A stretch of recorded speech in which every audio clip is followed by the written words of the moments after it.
It seems that today any leather bag is commonly referred to by most people as a Gladstone bag. And of course they weren't. A Gladstone bag was a particular sort of bag which split in half, almost like a portmanteau case.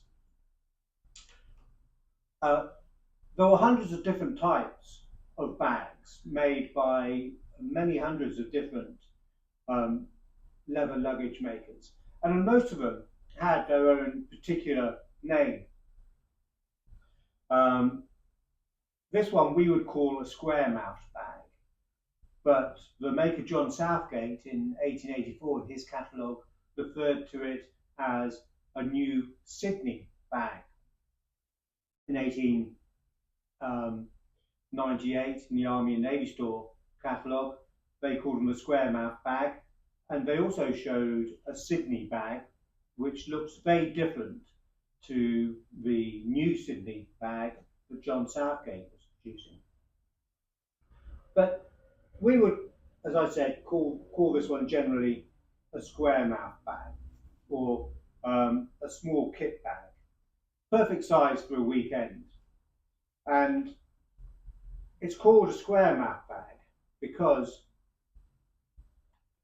if I can open it, as you can see, it's got a square mouth when opened, and the top mouth has got a band of metal on each side covered in leather to give it its rigid shape.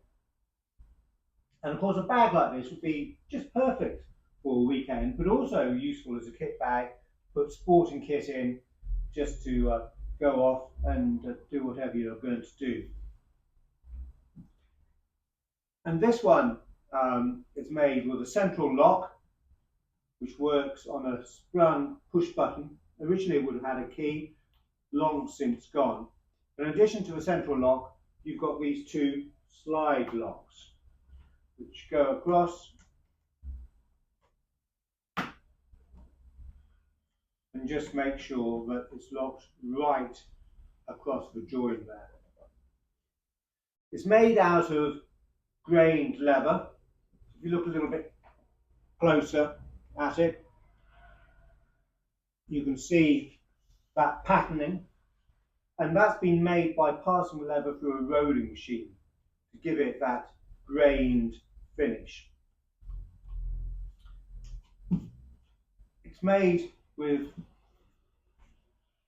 brass dome-headed studs to the bottom which act as feet, and these are quite important because they would just raise it off the ground a little bit. So if you're travelling and you put your bag down on the ground and it's wet, it just keeps the leather dry away from the wet.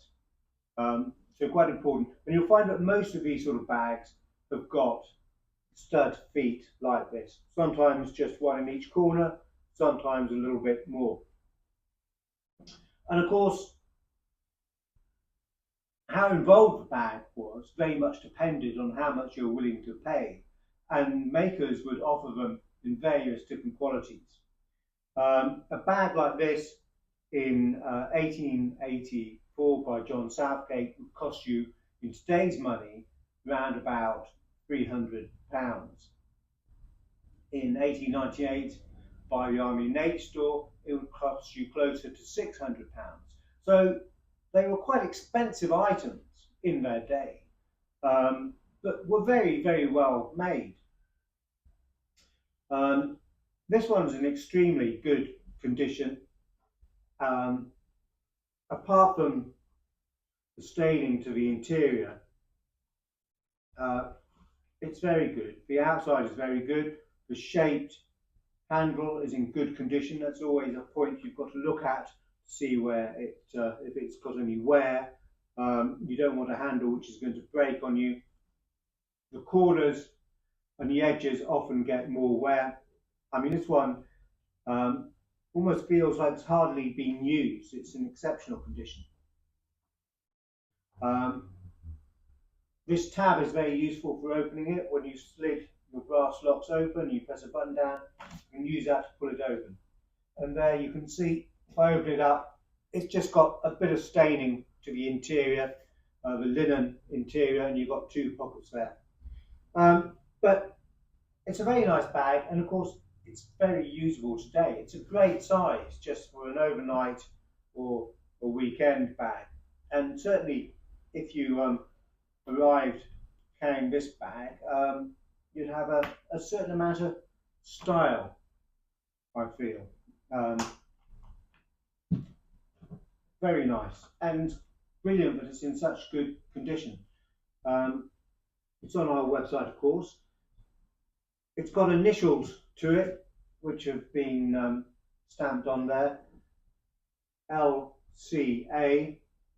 We have no idea who that refers to at all, but perhaps they're your initials.